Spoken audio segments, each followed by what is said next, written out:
مدینہ منورہ کو ایک بار پھر عالمی ادارہ صحت کی جانب سے صحت مند شہر کا درجہ حاصل ہو گیا ہے۔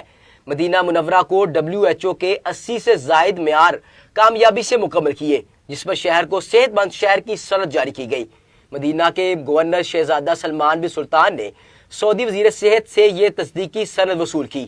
انہوں نے کہا کہ مدینہ کو دوبارہ صحت مند شہر کا درجہ ملنا اس بات کا ثبوت ہے کہ سعودی قیادت عوامی معیار زندگی کو بہتر بنانے کے لیے کتنی پرعزم ہے۔ مدینہ کو پہلی بار یہ اعزاز 2019 میں ملا تھا۔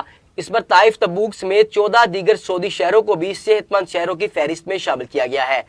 شہزادہ سلمان بن سلطان کے مطابق مدینہ کی تیز رفتار ترقی اسے علاقائی اور عالمی سطح پر ایک کامیاب ترقیاتی ماڈل میں تبدیل کر رہی ہے۔ آپ کو ہم خبر سے آگاہ کر رہے ہیں، مدینہ منورہ کو ایک بار پھر عالمی ادارہ صحت کی جانب سے صحت مند شہر کا درجہ حاصل ہو گیا ہے۔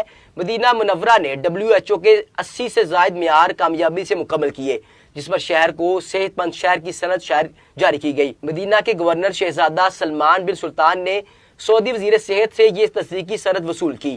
انہوں نے کہا کہ مدینہ کو دوبارہ صحت مند شہر کا درجہ ملنا اس بات کا ثبوت ہے کہ سعودی قیادت عوامی معیار زندگی کو بہتر بنانے کے لیے کتنی پرعزم ہے۔